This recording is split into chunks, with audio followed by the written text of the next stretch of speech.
ബഹുമാന്യരെ, ഏതാനും ദിവസങ്ങൾക്ക് മുമ്പ്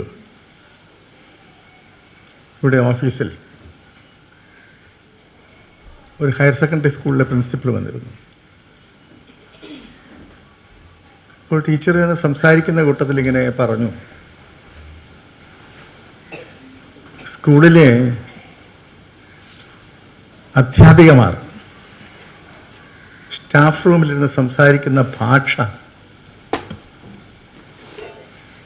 കേട്ടാൽ അറപ്പും ഉളുപ്പും തോന്നുന്ന ഒന്നാണ്. സഭ്യതരമെന്നല്ല, അസഭ്യം പറയുന്ന രീതിയിലാണ് ടീച്ചർമാരുടെ ഇടപെടൽ എന്ന് പറഞ്ഞു. അപ്പം ഞാൻ ചോദിച്ചു, പുരുഷന്മാരോ? അത് പറയുകയും വേണ്ട എന്നാണ് പറഞ്ഞത്. വനിതാ അധ്യാപകരും പുരുഷാധ്യാപകരും സഭ്യമല്ലാത്ത ഭാഷ ഉപയോഗിക്കുന്ന നിലയിൽ നമ്മുടെ സ്കൂളുകളിലെ പല ക്ലാസ് റൂമുകളും സ്റ്റാഫ് റൂമുകളും മാറിയിരിക്കുന്നു എന്നുള്ളതിൻ്റെ ഒരു ഉദാഹരണമാണത്. ഞാൻ ഇക്കാര്യം നമ്മുടെ സുഹൃത്തും ഒരു കോളേജ് മുൻ പ്രൊഫസറുമായിരുന്ന ഒരാൾ ഇവിടെ ഇടയ്ക്കിടയ്ക്ക് വരാറുണ്ട്. അദ്ദേഹത്തോട് ഇങ്ങനെ സൂചിപ്പിച്ചപ്പോൾ അദ്ദേഹം അത് കേട്ടിട്ട് നിർവികാരമായി പറഞ്ഞു, ഓ അതൊരു വലിയ കാര്യമല്ല ബാലേന്ദ്രൻ. ബാലേന്ദ്രൻ അറിയോ, നമ്മളെല്ലാം പഠിച്ച കോളേജ്, ഞാൻ ആ കോളേജിൽ പഠിപ്പിച്ച ആളാണ്. ആ കോളേജിൽ മയക്കുമരുന്ന് ഉപയോഗിക്കുന്ന കുട്ടികളുടെ എണ്ണം വർദ്ധിക്കുന്നു എന്ന് ധാരാളം ആളുകൾ പറയാറുണ്ട്. പക്ഷെ കുട്ടികളെ ഇതിലേക്ക് നയിക്കുന്നത് പല അധ്യാപകരുമാണ് എന്ന് കേട്ടാൽ നിങ്ങൾ വിശ്വസിക്കുമോ എന്ന് ചോദിച്ചു. പല അധ്യാപകരുമാണ്. ഗുരു എന്നത് സമൂഹത്തിൽ ഏത് വിധത്തിലാണ് ഇടപെടേണ്ടത് എന്നുള്ളതിനെക്കുറിച്ച് നമുക്കൊരു സങ്കല്പമുണ്ട്. ഇന്ന് നാം ലോകത്ത് ഒരുപാട് മുന്നേറിക്കൊണ്ടിരിക്കുന്ന കാലഘട്ടത്തിലാണ് ജീവിക്കുന്നത്. ഓരോ വ്യക്തിയും തിരിഞ്ഞു നോക്കുമ്പോൾ അവരെ രൂപപ്പെടുത്തിയെടുക്കുന്നതിൽ ഗുരുക്കന്മാരുടെ സ്വാധീനം വളരെ വലുതാണ് എന്ന് നമുക്ക് എല്ലാവർക്കും അറിയാം. ലോകം രൂപപ്പെടുത്തിയെടുത്തത്, ഇന്ന് കാണുന്ന നിലയിലേക്കുള്ള പ്രാകൃത മനുഷ്യനെ ഈ വിധമാക്കി മാറ്റിയത് ഗുരുക്കന്മാരാണ്. നേർവഴിയിലേക്ക് സമൂഹത്തെ നയിച്ചത് ഗുരുക്കന്മാരാണ്. ദേവന്മാർ പോലും ദേവഗുരു ബൃഹസ്പതിയുടെ വാക്കാണ് അവസാന വാക്കായി കാണുന്നത്. ദേവരാജാവായ ദേവേന്ദ്രനും അനുസരിക്കുന്നത് ദേവഗുരു ബൃഹസ്പതിയുടെ വാക്കാണ്. ഇപ്പോൾ എല്ലാവരും ചർച്ച ചെയ്യപ്പെടുന്ന വിഷയമാണല്ലോ രാമരാജ്യവും ശ്രീരാമ ലോകവുമൊക്കെ. ശ്രീരാമനും അനുസരിച്ചിരുന്നത് തൻ്റെ ഗുരുവായ വസിഷ്ഠൻ്റെ വാക്കുകളിലാണ്. അതുപോലെ തൻ്റെ മറ്റൊരു ഗുരുവായ വിശ്വാമിത്രൻ്റെ വാക്കുകൾ, ആചാര്യന്മാരുടെ വാക്കുകളാണ് ശ്രീരാമനും വിശ്വസിച്ചത്. ശ്രീരാമൻ ദൈവമാണ്, അവതാരമൂർത്തിയാണ് എന്നറിയാമെങ്കിൽ പോലും, ഈ ഗുരുക്കന്മാർക്കും അറിയാമെങ്കിൽ പോലും, ഗുരുക്കന്മാർ പറയുന്നെങ്കിൽ തന്നെയും അവരും ശ്രീരാമനോട് സംസാരിക്കുന്നത് തൻ്റെ ശിഷ്യൻ എന്നതിലാണ് സംസാരിക്കുന്നത്. അതായത് ഗുരുവിൻ്റെ സ്ഥാനമെന്ന് പറയുന്നത് ദൈവത്തിനേക്കാളും ഉയർന്ന നിലയിൽ ദൈവം തന്നെ അംഗീകരിച്ചു കൊടുത്തിട്ടുള്ള ഒന്നാണ് നമ്മുടെ സമൂഹാവസ്ഥ എന്ന് പറയുന്നത്. ആ സാമൂഹ്യ അവസ്ഥ ഇങ്ങനെ ദുഃഖകരമായ സാഹചര്യത്തിലേക്ക് നമ്മുടെ നാട്ടിൽ മാറ്റപ്പെട്ടുകൊണ്ടിരിക്കുന്നു എന്നുള്ളത് കേൾക്കുമ്പോൾ എന്തെന്നില്ലാത്ത ദുഃഖം തോന്നും. എൻ്റെ അമ്മയ്ക്ക് 94 വയസ്സ് കഴിഞ്ഞു. കഴിഞ്ഞ ദിവസം ഞാൻ വീട്ടിൽ നിന്ന് അമ്മയോട് സംസാരിക്കുമ്പോൾ അമ്മ എന്നോട് പറഞ്ഞു, അമ്മയെ പഠിപ്പിച്ച നരസിംഹപിള്ള സാറിനെ കുറിച്ചും ദേവനായകം സാറിനെ കുറിച്ചുമൊക്കെ എന്നോട് പറഞ്ഞു.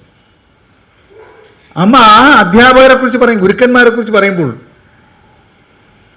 അമ്മയ്ക്ക് എന്തൊരു സന്തോഷമാണെന്നറിയാമോ? പക്ഷെ അന്ന് അമ്മ കുഞ്ഞായിരുന്നപ്പോൾ ഭരിച്ചിരുന്ന രാജാവിനെ കുറിച്ച് അമ്മ പറയാറില്ല, അല്ലെങ്കിൽ മറ്റെന്തിനെങ്കിലും കുറിച്ച് പറയാറില്ല. അമ്മയുടെ മനസ്സിൽ ജ്വലിച്ചു നിൽക്കുന്നത് അമ്മയെ പഠിപ്പിച്ച ഗുരുനാഥന്റെ മുഖമാണ്. നമ്മുടെ എല്ലാ മനസ്സിൽ എന്നും നിറഞ്ഞു നിൽക്കുന്നത് നമ്മെ കൈപിടിച്ച് മുന്നോട്ട് നയിച്ച ഗുരുവിൻ്റെ മുഖമാണ്, ഗുരുനാഥന്റെ മുഖമാണ്. ആ ഗുരുനാഥൻ ആണ് നമ്മയെല്ലാം മുന്നോട്ട് നയിക്കുന്നത്. അപ്പം ഗുരു സമൂഹത്തിൽ എന്നും ആദരിക്കപ്പെടേണ്ട വ്യക്തിയാണ്, ഗുരു ആദരണീയനായ വ്യക്തിയാണ് എന്ന് നമുക്ക് എല്ലാവർക്കും അറിയാം. അത്തരത്തിലുള്ള കുറേ ഗുരുക്കന്മാരുടെ കുറിച്ചുള്ള ഒരു വിവരണമാണ് ശ്രീ കവടിയാർ രാമേന്ദ്ര സാർ എഴുതിയ ഈ പുസ്തകത്തിലുള്ളത്. ചിലർ അതിൽ അധ്യാപകരല്ലാത്ത ആളുകളും അവർ സമൂഹത്തിൽ ഗുരുക്കന്മാർക്ക് തുല്യമായ വ്യക്തിത്വങ്ങളുമാണ്. ശ്രീ കവടിയാർ രാമേന്ദ്രൻ എനിക്ക് വളരെ കുഞ്ഞുനാൾ മുതൽ അറിയുന്ന ആളാണ്. ഒരു മാതൃക അധ്യാപകൻ, ഒരു മാതൃകാ പുരുഷൻ, സമൂഹത്തിൽ ഇടപെടുന്നത് എങ്ങനെയാണ് എന്ന് കുഞ്ഞുനാളിൽ തന്നെ ഞാൻ അത്ഭുതപൂർവ്വം നോക്കി നിന്നിട്ടുള്ള ഒരു വ്യക്തിത്വത്തിന് ഉടമയാണ് ശ്രീ കവടിയാർ രാമേന്ദ്രൻ. അതുകൊണ്ടാണ് രാമേന്ദ്ര സാറിൻ്റെ ഒരു പുസ്തകം ഇവിടെ പ്രസിദ്ധീകരിക്കുന്നുവെന്ന് ഒരു നിർദ്ദേശം തമ്പാസാറിനോട് പറഞ്ഞപ്പോൾ ഏറെ സന്തോഷത്തോടുകൂടി, അതിനപ്പുറമായി അഭിമാനത്തോടുകൂടി ആ പുസ്തകം ഇവിടെ പ്രസിദ്ധീകരിക്കുവാൻ തയ്യാറായത്. അതിൽ മഹാന്മാരായ ഗുരുനാഥന്മാരെ അനുസ്മരിക്കുന്നു. നമ്മുടെ കേരളത്തിലെ, പ്രത്യേകിച്ച് തിരുവനന്തപുരത്തെ ആളുകളെ സ്വാധീനിച്ച പ്രധാനപ്പെട്ട ചില ഗുരുഭൂതന്മാരെ അദ്ദേഹം ഈ പുസ്തകത്തെ സ്മരിക്കുകയാണ്. ഇത്തരത്തിൽ നമ്മുടെ ലോകത്തെ ഗുരുനാഥന്മാരൊക്കെ വാഴ്ത്തപ്പെടേണ്ടതുണ്ട്. ഗുരുക്കന്മാർ ആരായാലും ചെറുതായാലും വലുതായാലും നമ്മൾ അക്ഷരം പഠിപ്പിച്ചു അക്ഷരം തുടങ്ങിച്ച ഗുരു മുതൽ നമ്മെ ജീവിതത്തിൽ പലപ്പോഴും പല വഴികാട്ടി മുന്നോട്ട് നയിച്ചിട്ടുള്ള ഗുരുനാഥന്മാർ, ദൈവത്തിൻ്റെ സ്ഥാനത്ത് നിൽക്കുന്ന ഗുരുനാഥന്മാർ, ആ ഗുരുനാഥന്മാരെ കുറിച്ച് കൂടുതൽ സ്മരണകൾ ഉണ്ടാകേണ്ടതുണ്ട്. ഗുരു എന്നും സമൂഹത്തിൻ്റെ സമ്പത്താണ്. ഗുരു സമൂഹത്തിൽ ഏതെങ്കിലും നിലയിലുള്ള ആക്ഷേപങ്ങൾക്ക് മറ്റുള്ളവർ മുന്നിൽ അപഹാസ്യമാകേണ്ടുന്ന വ്യക്തിത്വമല്ല എന്ന് നമുക്ക് എല്ലാവർക്കും അറിയാം. അങ്ങനെ ഒന്ന് കേൾക്കുമ്പോഴും കാണുമ്പോഴും നമ്മുടെ മനസ്സിൽ വല്ലാത്ത മുറിവായിരിക്കും കേൾക്കുന്നത്. നിർഭാഗ്യവശാൽ നമ്മുടെ നാട്ടിൽ ചിലയിടങ്ങളിലെങ്കിലും അത്തരം വാസനകൾ തലപൊക്കിയിരിക്കുന്നു എന്നുള്ളത് നേരത്തെ ഞാൻ പറഞ്ഞ അധ്യാപകരുടെ പ്രതികരണത്തിൽ നിന്ന് എനിക്ക് മനസ്സിലാക്കാൻ കഴിഞ്ഞിട്ടുണ്ട്. നിശ്ചയമായും ഇത്തരം പുസ്തകങ്ങൾ ഈ നിലയിലുള്ള ചിന്തയ്ക്ക് വഴിവെക്കുമെങ്കിൽ, ഇത്തരം ചർച്ചകൾ ഗുരുക്കന്മാരുടെ അന്തസത്ത വീണ്ടെടുക്കുവാൻ കഴിയുന്ന നിലയിലായി മാറുമെങ്കിൽ നിശ്ചയമായും സദ്ഭാവന ട്രസ്റ്റ് ഏറെ സന്തോഷിക്കുന്ന ഒന്നായിരിക്കും.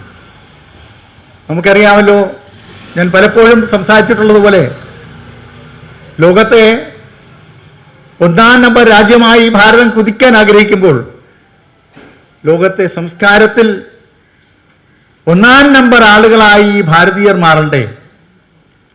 ഭാരതീയർ സംസ്കാരത്തിൽ ഏറ്റവും ഔന്നത്യമുള്ളവരായി മാറണമെങ്കിൽ എന്ത് വേണം? കേരളീയർ സംസ്കാരത്തിൽ ഏറ്റവും ഔന്നത്യമുള്ളവരായി മാറണമെങ്കിൽ എന്ത് വേണം? വ്യക്തികളായാലും കുടുംബങ്ങളായാലും സ്ഥാപനങ്ങളായാലും പ്രസ്ഥാനങ്ങളായാലും രാജ്യമായാലും സംസ്കാരം ഒരു പ്രധാന ഘടകമാണ്. ഒരു പ്രധാന ഘടകമല്ല, അതുതന്നെയാണ് ഘടകം.